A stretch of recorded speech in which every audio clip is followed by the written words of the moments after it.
dan kajian Islam.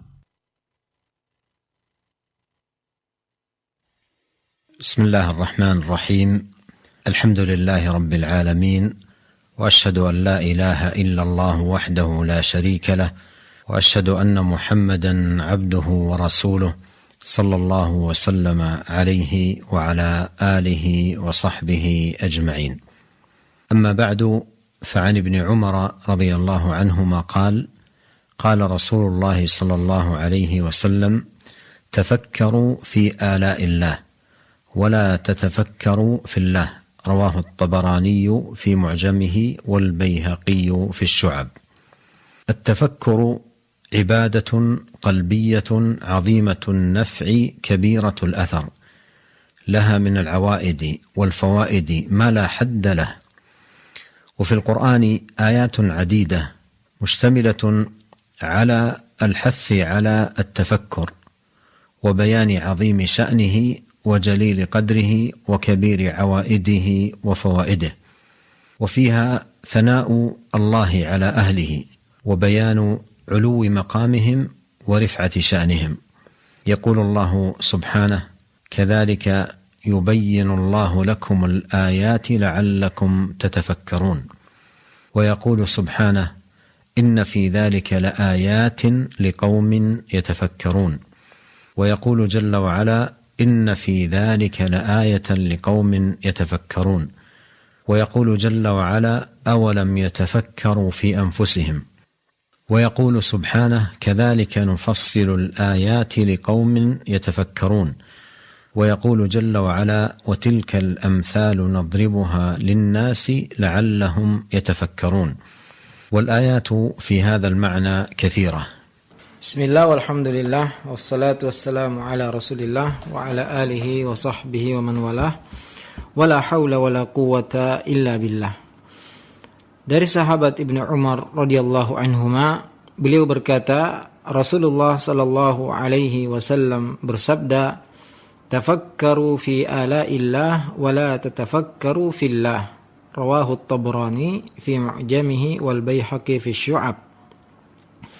Dari sahabat Abdullah bin Umar radhiyallahu anhuma, beliau berkata bahwasanya Rasulullah sallallahu alaihi wasallam bersabda, tafakkaru fi alaillah, bertafakkurlah, renungkanlah nikmat-nikmat Allah, wala tatafakkaru fillah, janganlah kalian memikirkan tentang Allah, tentang zat Allah. Hadis riwayat Tabrani dalam kitab Mu'jamnya, juga Al-Baihaqi dalam kitab Syu'abnya. At-tafakkur, bertafakkur atau merenungi ciptaan-ciptaan Allah Subhanahu wa taala, nikmat-nikmat Allah Azza wa Jalla, adalah ibadah hati. Ibadah hati yang mempunyai manfaat dan pengaruh yang sangat baik. Mempunyai buah-buah yang tidak terhitung banyaknya. Di dalam Al-Quran banyak sekali ayat yang menganjurkan dan memotivasi kita untuk selalu bertafakkur. Ayat-ayat tersebut menjelaskan besarnya kedudukan tafakkur, agungnya dan tingginya kedudukan ibadah tafakkur ini, serta besarnya manfaat yang didapatkan oleh orang yang selalu bertafakkur. Juga ayat-ayat tersebut memuji tentang orang-orang yang selalu memikirkan tentang ciptaan Allah Subhanahu wa taala. Allah taala berfirman, "Kadzalika yubayyinullahu lakumul ayat la'allakum tatafakkarun." Demikianlah Allah menjelaskan kepada kalian ayat-ayatnya agar kalian memikirkan. Juga firman Allah, "Inna fi dzalika laayatil liqaumin yatafakkarun."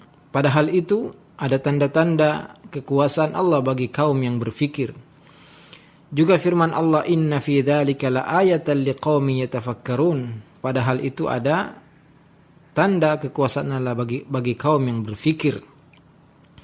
Juga firman Allah Azza wa Jalla, "Awalam yatafakkaru fi anfusihim?" Tidakkah mereka mentafakuri, merenungi tentang diri mereka sendiri?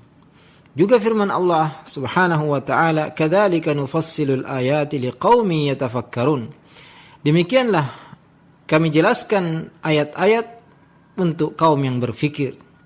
Juga firman Allah Azza wa Jalla, wa tilkal amthalu nadribuha linnasi la'allahum yatafakkarun.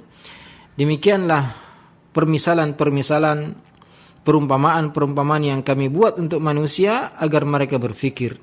Dan ayat-ayat yang semakna dengan ayat-ayat yang dibacakan tadi sangat banyak sekali.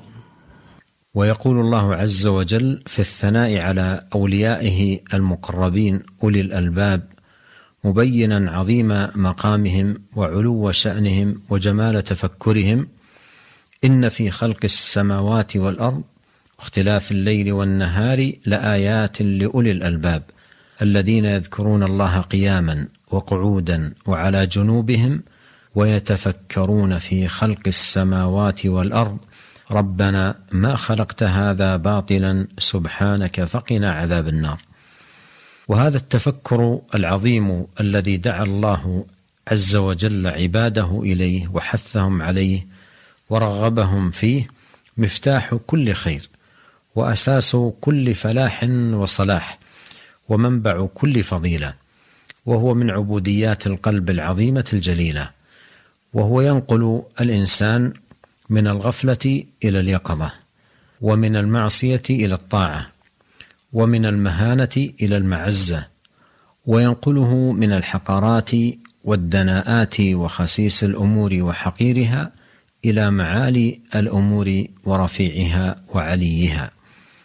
ولهذا كان شأن السلف رحمهم الله تعالى مع هذه العبودية شأن عظيم، وكلماتهم في بيان مقام التفكر وعظيم شأنه وجليل قدره كثيرة ومتعددة. ومن ذلك قول عبد الرحمن بن زيد بن أسلم رحمه الله قال: ما رأس هذا الدين وصلاحه إلا التفكر. وقال الحسن البصري رحمه الله: الفكر أبو كل بر وأمه ومفتاح خلال الخير كله. وقال رحمه الله: التفكر مرآة تريك حسناتك وسيئاتك. وقال قتادة رحمه الله: من تفكر في نفسه عرف أنما لينت مفاصله للعبادة. وقال سهل: سمعت الفضيل بن عياض رحمه الله يقول: تفكروا واعلموا من قبل أن تندموا ولا تغتروا بالدنيا، فإن صحيحها يسقم وجديدها يبلى ونعيمها يفنى وشبابها يهرم، إلا أن الناس قد تابعوا بين الدراهم والدنانير، وليس لامرئ من شيء خير مما نوى وقدم. وقال سفيان ابن عيينة رحمه الله: التفكر مفتاح الرحمة، ألا ترى أنه يتفكر فيتوب؟ وقال عمر بن عبد العزيز رحمه الله: الفكرة في نعم الله من أفضل العبادات. والنقول عنهم في هذا المعنى كثيرة، لأنهم أدركوا مقام التفكر وعلو شأنه ورفعة منزلته وعظم نفعه للقلوب يقظة وصلاحا. Allah Subhanahu wa Ta'ala berfirman memuji para walinya yang dekat dengan Allah Subhanahu wa Ta'ala, yaitu ulul albab, orang-orang yang selalu berfikir. Allah menjelaskan tingginya kedudukan mereka dan indahnya perbuatan mereka yang selalu bertafakkur dengan firman-Nya, inna fi khalqis samawati wal ardi wa ikhtilafil laili wan nahari la ayatil liulil albab. Sungguhnya pada penciptaan langit dan bumi dan pergantian siang dan malam terdapat tanda-tanda bagi orang yang berfikir. Alladzina yadhkuruna Allaha qiyaman wa qu'udan wa 'ala junubihim wa yatafakkaruna fi khalqis samawati wal ard rabbana ma khalaqta hadza batilan subhanaka faqina 'adzaban nar. Yaitu orang-orang yang selalu berzikir, mengingat Allah Subhanahu wa Ta'ala dalam keadaan berdiri, duduk atau berbaring. Mereka merenungkan penciptaan langit dan bumi dan mereka berdoa, Rabbana ma khalaqta hadza batilan, wahai Tuhan kami, tidaklah Engkau ciptakan ini dengan kebatilan, subhanaka faqina adzaban nar, Maha suci Engkau, maka lindungilah kami dari azab neraka. Tafakkur yang agung ini yang Allah Subhanahu wa taala mengajak para hambanya, memotivasi mereka untuk selalu bertafakkur, merenungi ciptaan dan ayat-ayat Allah Subhanahu wa taala adalah kunci segala kebaikan, pondasi segala keberuntungan, sumber segala kebaikan. Dan tafakkur ini adalah ibadah hati yang sangat agung yang dapat mengantar manusia dari kelalaian menuju kesadaran, dari maksiat menuju ketaatan, dari kehinaan menuju kemuliaan, dapat mengantarkannya dari perbuatan-perbuatan hina, perbuatan-perbuatan rendah menuju perbuatan-perbuatan yang mulia, amalan-amalan yang agung. Maka para salafus soleh, orang-orang soleh terdahulu rahimahumullah, di samping mereka selalu bertafakkur, merenungi tentang keagungan Allah Subhanahu wa taala, mereka juga menganjurkan kita untuk selalu bertafakkur. Di antaranya adalah perkataan Abdurrahman bin Zaid bin Aslam rahimahullah. Beliau mengatakan, ma ra'su hadzal din wa salahuhu illa tafakkur. Tidak ada kebaikan dalam agama ini kecuali dengan bertafakkur. Juga berkata Al-Hasan Al-Basri rahimahullah, al-fikru abu kulli birrin wa ummuhu. Bertafakkur, memikirkan kekuasaan Allah Subhanahu wa taala, ayat-ayat Allah adalah bapak segala kebaikan dan ibunya. Wa miftahu khilalil khairi kullihi, dan kunci segala perbuatan baik. Juga beliau mengatakan, at-tafakkuru mir'atun turika hasanatika wa sayyi'atik. Bertafakkur adalah cermin yang bisa memperlihatkan kepadamu tentang kebaikanmu dan keburukanmu. Juga Qatadah rahimahullah berkata, man tafakkara fi nafsihi arafa annama luyyinat mafasiluhu lil ibadah. Barang siapa yang berfikir tentang dirinya, dia akan mengetahui bahwasanya segala persendiannya dimudahkan untuk beribadah. Juga Sahal berkata, aku mendengar Fudail bin Iyad rahimahullah mengatakan, tafakkaru wa'alamu min qabli an tandamu. Bertafakkurlah dan ketahuilah, belajarlah sebelum engkau menyesal. Wala taghtarru bid dunya, janganlah engkau tertipu dengan dunia. Fa inna sahihaha yasqam, karena yang sehat akan sakit. Wa jadidaha yabla, yang baru akan tua. Wa na'imaha yafna, yang nikmat akan binasa. Wa syababaha yahram, yang muda akan menjadi tua. Illa anna an-nasa qad taba'u baina ad-darahim wad-dananir. Tapi kebanyakan manusia hanya sibuk memikirkan dinar dan dirham. Wa laysa limri'in min syai'in khairum mimma nawa qaddam. Tidak ada kebaikan bagi seseorang selain dari apa yang ia niatkan dan apa yang ia kerjakan. Berkata Sufyan bin Uyainah rahimahullah, at-tafakkuru miftahur rahmah. Tafakkur adalah kunci rahmat Allah Azza wa Jalla. Ala tara annahu yatafakkaru fayatub. Tidakkah engkau melihat seorang yang bertafakkur kemudian ia bertaubat? Berkata Umar bin Abdul Aziz rahimahullah, al-fikratu fi ni'amillah min afdalil ibadat. Memikirkan nikmat-nikmat Allah adalah termasuk ibadah yang paling mulia. Dan nukilan-nukilan dari para salaf tentang hal ini sangat banyak sekali, karena mereka benar-benar mengetahui kedudukan tafakkur, tingginya dan agungnya bertafakkur ini, serta besarnya manfaat tafakkur bagi hati karena dapat memperbaiki dan menghidupkannya.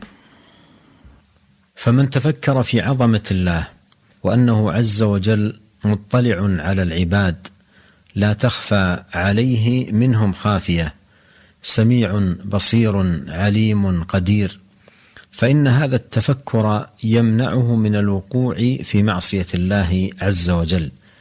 وقد قال الله تعالى: إنما يخشى الله من عباده العلماء. ومن تفكر في الآخرة وأنها ارتحلت مقبلة وأنها هي الحيوان، وتفكر في نعيمها وما أعد الله سبحانه وتعالى فيها لأوليائه من عظيم المآب وجميل الثواب، فإن ذلك يحفزه ويدفعه لحسن التهيؤ وتمام الاستعداد ليوم المعاد. ومن تفكر في هوان الدنيا وحقارتها وسرعة زوالها وتصرمها فإنه لن يجعلها أكبر همه ولا مبلغ علمه. ومن تفكر في الذنوب وعظم خطورتها وسوء عواقبها على أهلها في الدنيا والآخرة فإنه يحاذر من الوقوع فيها ويتجنبها. ومن يتفكر في العبادات وأنه إنما خلق في هذه الحياة للقيام بها وتحقيقها فإنه يجاهد نفسه على القيام بها على أتم وجه وأحسن حال. ومن يتفكر في هذه المخلوقات وما فيها من جمال وآيات باهرات وحجج ساطعات وبراهين واضحات أدخلت إلى قلبه العبرة والعظة. والتفكر في آلاء الله سبحانه ونعمه عبودية عظيمة تجعل القلب يقبل على الله خضوعا وذلا وإيمانا بكمال الخالق وعظمة المبدع سبحانه. فها هم أولو الألباب وقد مر معنا ثناء الله عليهم يتفكرون في خلق السماوات والأرض، ويثمر هذا التفكر تلك الدعوات العظيمات: ربنا ما خلقت هذا باطلا سبحانك فقنا عذاب النار. Maka barang siapa yang bertafakkur tentang keagungan Allah Azza wa Jalla dan bahwasanya Allah melihat seluruh hambanya, tidak ada yang tersembunyi dari penglihatan Allah Azza wa Jalla. Allah Maha mendengar, Allah Maha melihat, Allah Maha mengetahui, Allah Maha kuasa. Maka tafakkur ini akan menghalangi dia dari terjatuh kepada kemaksiatan. Allah Ta'ala berfirman, innama yakhshallaha min ibadihil ulama. Sungguhnya yang takut kepada Allah dari para hamba-hambanya yaitu para ulama. Dan barang siapa yang mentafakuri, merenungi tentang kehidupan akhirat dan bahwasanya kehidupan akhirat selalu mendekat dan kehidupan akhirat dialah kehidupan yang sebenarnya, juga memikirkan tentang nikmat yang Allah sediakan bagi hamba-hambanya yang beriman, surga yang Allah sediakan bagi orang-orang yang bertakwa kepada Allah, maka hal itu akan mendorongnya, memotivasinya untuk selalu beramal, selalu bersiap-siap untuk menghadapi hari kembali. Juga barang siapa yang memikirkan tentang kehinaan dunia, juga cepatnya kehidupan dunia ini berakhir, maka dia tidak akan menjadikan kehidupan dunia sebagai cita-citanya yang tertinggi. Dan barang siapa yang memikirkan tentang dosa-dosa, tentang bahaya dosa-dosa, tentang buruknya akibat perbuatan dosa di dunia dan di akhirat, maka dia akan selalu waspada dan menjauhi perbuatan dosa tersebut. Juga barang siapa yang mentafakuri tentang perkara ibadah dan bahwasanya manusia diciptakan di dunia ini untuk beribadah kepada Allah Subhanahu wa taala, maka ia akan bersungguh-sungguh untuk melaksanakan ibadah dengan cara terbaik. Juga barang siapa yang memikirkan tentang seluruh makhluk ciptaan Allah Subhanahu wa taala, tentang keindahan ciptaan Allah Azza wa Jalla, kekuasaan Allah Subhanahu wa taala yang sangat luas, tanda-tanda dan bukti-bukti yang sangat jelas, maka hal itu akan memasukkan ke dalam hatinya peringatan dan pelajaran. Memikirkan nikmat-nikmat Allah Subhanahu wa taala adalah ibadah agung yang menjadikan hati selalu tunduk, selalu hina di hadapan Allah Subhanahu wa taala, dan semakin meningkatkan keimanan tentang kesempurnaan Allah pencipta segala sesuatu. Inilah yang disebutkan dan dipuji oleh Allah Subhanahu wa taala pada ayat yang tadi kita bacakan, wa yatafakkaruna fi khalqis samawati wal ard. Ulul albab, yaitu orang-orang yang selalu memikirkan tentang penciptaan langit dan bumi. Dan tafakkur ini akan membuahkan doa-doa yang sangat agung, di antaranya Rabbana ma khalaqta hadza batilan subhanaka faqina adzaban nar. Wahai Tuhan kami, tidaklah Engkau menciptakan hal ini untuk yang perkara sia-sia. Maha suci Engkau, lindungilah kami dari azab neraka. ومن لم يشغل قلبه بالأفكار النافعات والتفكير الذي يعود عليه بالخير في دنياه وأخراه انشغل قلبه بأفكار رديئة وتفكر مذموم في أمور منحطة وأعمال خسيسة حقيرة. ولهذا يشبه بعض أهل العلم النفس البشرية بأن مثلها كمثل الرحى التي هي دائمة الدوران تطحن كلما ألقي فيها، فمن وضع في هذه الرحى قمحا وشعيرا وجد طحينا ينتفع به، ومن وضع في تلك الرحى قدرا أو حجرا أو حصا أو رملا أو زجاجا فلن يحصل منه طحينا ينتفع به. وهكذا نفس الإنسان تدور بأفكار وأفكار، ثم ينبع عن تلك الأفكار إرادات وعزوم، فمن كانت أفكاره وتفكره فيما ينفعه في معاشه ومعاده فإنه سيمضي في هذه الحياة على خير حال، ومن كانت أفكاره في أمور حقيرة وأعمال دنيئة ويخطط في أفكاره كيف يعصي وكيف يرتكب الآثام وكيف يقع في الذنوب، وهكذا دواليك في أفكار عديدة خسيسة حقيرة، كيف ستكون حال من كان هذا تفكره؟ رأى عبد الله بن المبارك رحمه الله تعالى أحد رفقائه مفكرا، فقال له: أين بلغت؟ قال: بلغت الصراط. فشتان بين من يرتحل بأفكاره إلى التفكر فيما ينفعه في معاده ومعاشه، يتفكر في وقوفه بين يدي الله، ينظر في غده وحساب الله تعالى له، كما قال الله تعالى: يا أيها الذين آمنوا اتقوا الله ولتنظر نفس ما قدمت لغد. شتان بين من أفكاره تصل به إلى الصراط خوفا وإشفاقا، وبين من أفكاره تسبح في أوحال الذنوب وحقرات المعاصي سفولا وإغراقا. نعم، ما أحوجنا إلى أن نعالج أفكارنا وأن نصحح مسارنا وأن نجاهد أنفسنا على الواردات النافعة والأفكار القويمة التي تعود علينا بالنفع العظيم والخير العميم في الدنيا والآخرة. Dan barang siapa yang tidak menyibukkan hatinya dengan fikiran-fikiran yang bermanfaat, tidak menyibukkan fikirannya dengan perkara-perkara yang bermanfaat baginya di dunia dan di akhirat, maka hatinya akan sibuk memikirkan perkara-perkara yang hina, perkara-perkara yang rendah, perkara-perkara yang menjatuhkan dia kepada kemaksiatan. Maka sebagian para ulama mempermisalkan dan memiripkan jiwa manusia seperti alat penggilingan. Alat penggilingan yang terus-menerus berputar dan menghancurkan semua yang diletakkan di alat penggilingan tersebut. Maka barang siapa yang meletakkan pada alat penggilingan yaitu qamhan wa sya'iran, ya, seperti gandum, seperti terigu, ya, maka dia akan mendapatkan adonan yang bermanfaat baginya.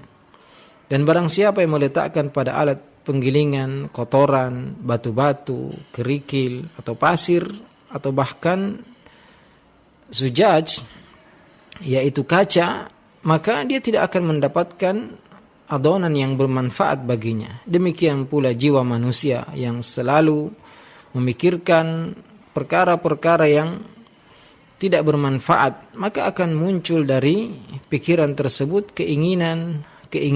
Maka barang siapa yang pikirannya selalu pada perkara yang bermanfaat di dunia dan di akhiratnya, maka dia akan berjalan di atas muka bumi ini dalam keadaan baik, Sebaliknya barang siapa yang selalu memikirkan perkara-perkara hina, perkara-perkara maksiat, dia selalu memikirkan bagaimana ia bermaksiat, bagaimana ia melakukan dosa, bagaimana ia terjatuh kepada maksiat dan pelanggaran, maka hal itu akan menyebabkan dia terjatuh kepada kemaksiatan tersebut. Pada suatu hari, Abdullah bin Mubarak rahimahullah pernah melihat salah satu temannya sedang bertafakkur, maka ia bertanya kepadanya, "Aina balagta?" Sampai di mana sampai pemikiranmu? Qala balagtus sirat. Saya sudah sampai memikirkan tentang sirat. Itu jembatan yang diletakkan di atas neraka jahanam. Sungguh jauh perbedaan antara orang yang memikirkan tentang perkara yang bermanfaat baginya di dunia dan di akhirat, tentang bagaimana ketika ia dihadapkan di hadapan Allah Subhanahu wa taala, ia memikirkan tentang hari esok, hari akhirat, tentang hisab Allah Subhanahu wa taala. Allah Ta'ala berfirman, "Ya ayyuhalladzina amanu taqullaha wal tandur nafsum ma qaddamat lighad." Wahai orang-orang beriman, bertakwalah kepada Allah dan hendaklah setiap jiwa memperhatikan apa yang ia persiapkan untuk hari esok.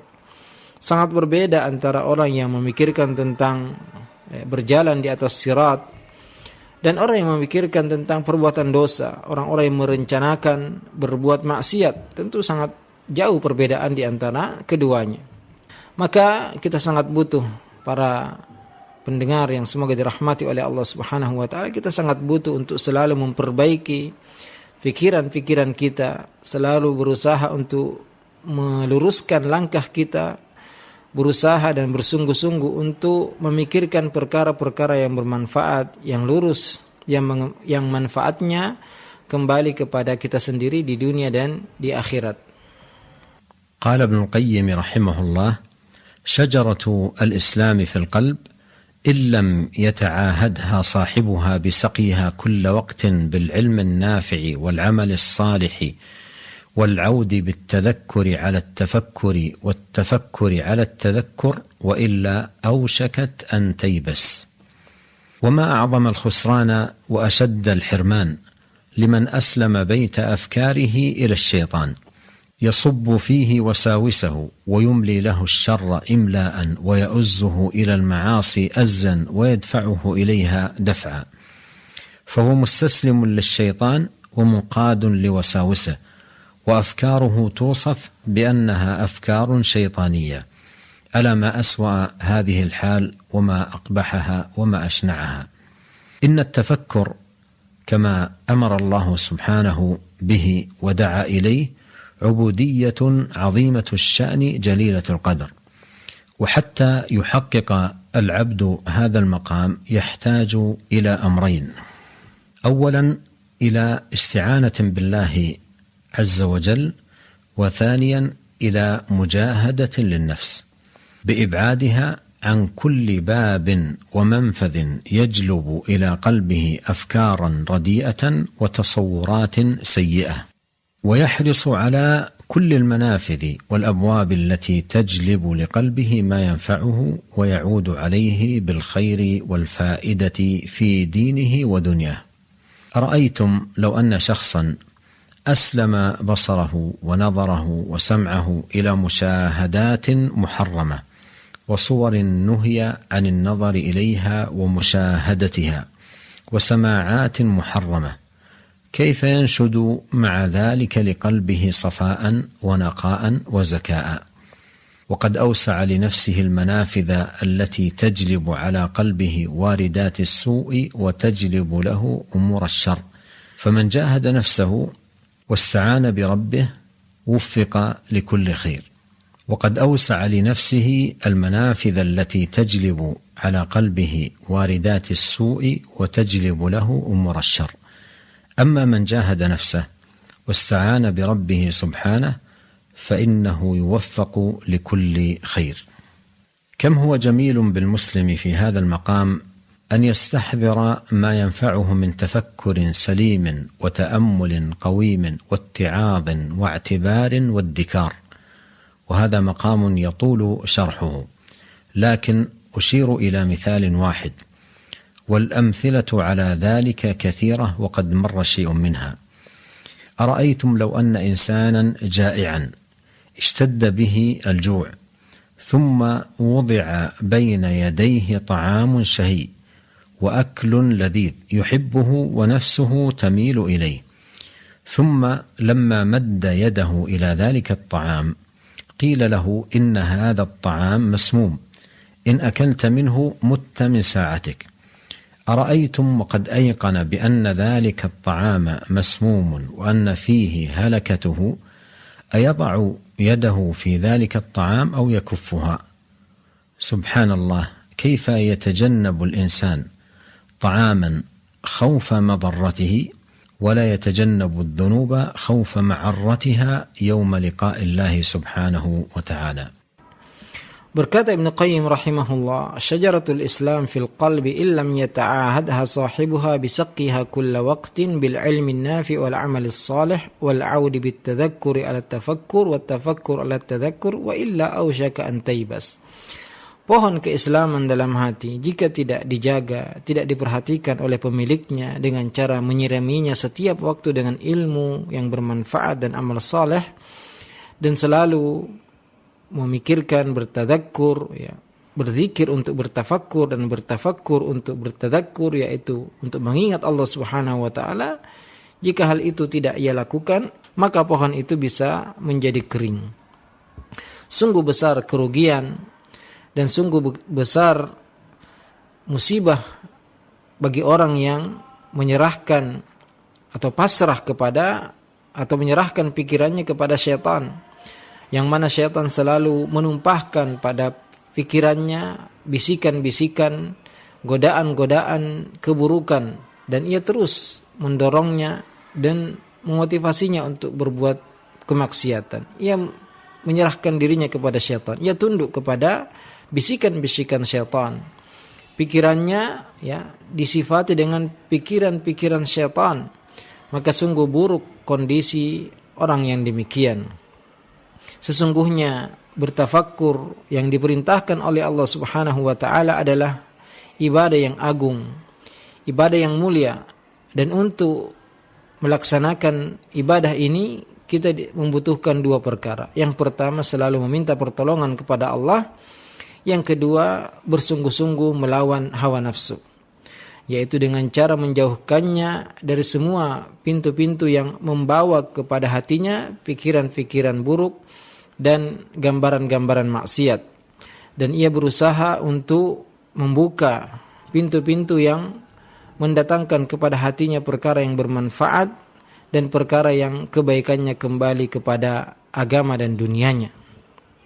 Perhatikan ya, bagaimana jika ada seorang yang menyerahkan atau melampiaskan penglihatannya, pendengarannya kepada tontonan-tontonan yang diharamkan, gambaran-gambaran yang diharamkan, ya, foto-foto yang dilarang untuk melihat kepada foto-foto tersebut, atau suara-suara yang diharamkan, bagaimana orang tersebut ingin mensucikan dan membersihkan hatinya, padahal ia telah membuka lebar pintu-pintu keburukan yang membawa kepada hatinya segala kejelekan.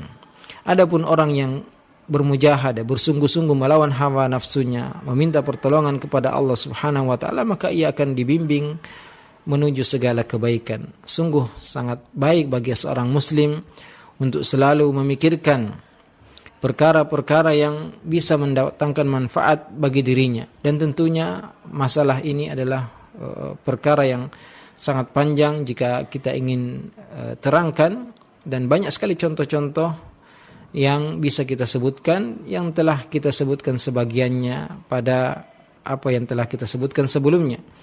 Namun di sini kita bisa melihat ya, bagaimana jika atau membayangkan bagaimana seorang ya, jika ada seorang yang lapar, yang sangat kelaparan, kemudian diletakkan di depannya makanan yang nikmat, makanan yang lezat, makanan yang enak, ia tertarik untuk memakan makanan tersebut. Namun ketika ia menjulurkan tangannya untuk memakan makanan tadi, dikatakan kepadanya bahwasanya makanan ini adalah makanan beracun. Jika engkau makan, maka saat ini juga engkau akan mati. Bagaimana ya orang yang yakin bahwasanya makanan tersebut adalah makanan yang beracun, dan ia yakin bahwasanya jika ia makan maka akan binasa, tentu ia akan berhenti dan tidak memakan makanan tadi.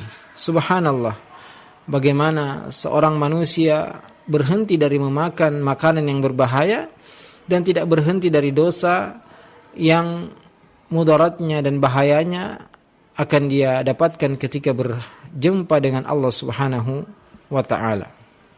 وأعلى الفكر وأجلها وأنفعها ما كان لله والدار الآخرة، وهو أنواع.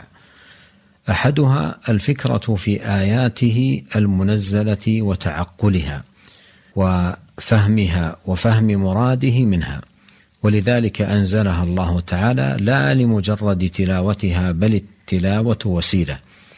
الثاني الفكرة في آياته المشهودة والاعتبار بها والاستدلال بها على أسمائه وصفاته وحكمته وإحسانه وبره وجوده، وقد حض الله سبحانه عباده على التفكر في آياته وتدبرها وتعقلها وذم الغافل عن ذلك.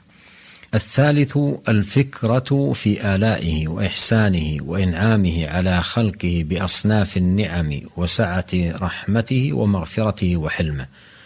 الرابع الفكرة في عيوب النفس وآفاتها وفي عيوب العمل، وهذه الفكرة عظيمة النفع، وهذا باب لكل خير، وتأثيره في كسر النفس الأمارة بالسوء، ومتى كسرت عاشت النفس المطمئنة وانبعثت وصار الحكم لها، فحي القلب ودارت كلمته في مملكته وبث أمراءه وجنوده في مصالحه. الخامس الفكرة في واجب الوقت ووظيفته وجمع الهم كله عليه، فالعارف ابن وقته، فإن أضاعه ضاعت عليه مصالحه كلها، فجميع المصالح إنما تنشأ من الوقت، وإن ضيعه لم يستدركه أبدا. فمثل هذا التفكر والتأمل ينفع الإنسان نفعا عظيما في صلاح قلبه وفي إقدامه وإحجامه وحبه وبغضه وعطائه ومنعه وجميع أموره. اللهم أصلح قلوبنا أجمعين. اللهم آت نفوسنا تقواها وزكها أنت خير من زكاها أنت وليها ومولاها. وصلى الله وسلم على عبده ورسوله نبينا محمد وآله وصحبه أجمعين. والسلام عليكم ورحمة الله وبركاته. Renungan dan pikiran yang terbaik, yang paling bermanfaat, yaitu merenungkan tentang Allah Subhanahu wa ta'ala dan kehidupan akhirat. Dan ini mempunyai berbagai macam contoh.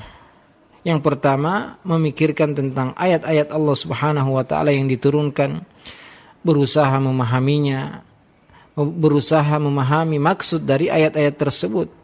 Karena sebenarnya tujuan diturunkannya ayat-ayat Al-Quran adalah untuk dimengerti dan difahami, bukan sekedar dibaca, karena membaca adalah sarana untuk memahami dan mengamalkan ayat-ayat tersebut. Yang kedua, yaitu memikirkan tentang ayat-ayat dan tanda-tanda kekuasaan Allah Subhanahu wa ta'ala yang kita saksikan, serta memikirkan tentang nama-nama dan sifat-sifat Allah, memikirkan tentang hikmah, kebijaksanaan Allah Azza wa Jalla, kebaikan Allah Azza wa Jalla, kedermawanan Allah Azza wa Jalla, yang Allah Azza wa Jalla memotivasi kita untuk selalu memikirkan ayat-ayat Allah, merenungi, memahami, dan mencela orang yang lalai dari hal tersebut. Yang ketiga, memikirkan tentang nikmat-nikmat dan kebaikan Allah Subhanahu wa ta'ala kepada seluruh makhluknya, yang Allah karuniakan kepada mereka berbagai macam nikmat. Nikmat Allah sangat luas, rahmat Allah sangat luas, ampunan Allah sangat besar, dan ini perlu untuk kita pikirkan. Juga yang keempat, yaitu memikirkan tentang aib-aib diri sendiri, penyakit-penyakit jiwa, kurangnya kita beramal, karena tafakkur seperti ini mempunyai manfaat yang sangat besar dan pintu untuk segala kebaikan. Pengaruhnya dalam mensucikan jiwa sangat baik. Karena kapan jiwa itu berhasil mengalahkan jiwa yang selalu mengajak kepada keburukan itu, jika bisa dikalahkan, maka akan hidup jiwa mutmainnah. Jiwa yang bangkit, yang selalu mengajak kepada kebaikan. Hati akan hidup dan hati tersebut akan menyuruh kepada seluruh anggota badan yang lain untuk kebaikan-kebaikan. Yang kelima yaitu memikirkan tentang kewajiban saat ini, apa yang harus kita kerjakan, ya. Dan orang yang cerdas adalah orang yang beramal untuk hari ini. Karena jika dia menyia-nyiakan urusannya hari ini, maka semua urusannya juga akan sia-sia. Karena barang siapa yang menyia-nyiakan waktunya, berarti dia telah menyia-nyiakan umurnya. Dan pemikiran, renungan seperti ini sangat bermanfaat untuk kebaikan hati yang menjadikan seorang melakukan kebaikan dan berhenti dari keburukan. Dia akan mencintai yang baik-baik, membenci yang buruk-buruk, dan hal ini akan menjadikan seluruh urusannya menjadi baik. Kita memohon kepada Allah Subhanahu wa taala untuk selalu memperbaiki hati kita semua. Allahumma aslih qulubana ajma'in, ya Allah perbaikilah hati-hati kami. Allahumma ati nufusana taqwaha wa zakkiha anta khairu man zakkaha anta waliyuha wa maulaha. Ya Allah, berikanlah ketakwaan kepada jiwa-jiwa kami, sucikanlah ia, engkaulah yang terbaik yang mensucikannya, engkaulah penguasa dan pelindungnya. Wa sallallahu wa sallama ala nabiyina Muhammadin wa ala alihi wa sahbihi ajma'in. Wassalamu alaikum warahmatullahi wabarakatuh.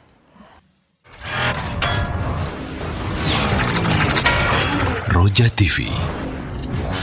Demikianlah ikhwatul Islam azani Allah wa iyyakum, kajian ilmiah yang telah kita simak bersama dalam format rekaman. Mudah-mudahan apa yang telah kita simak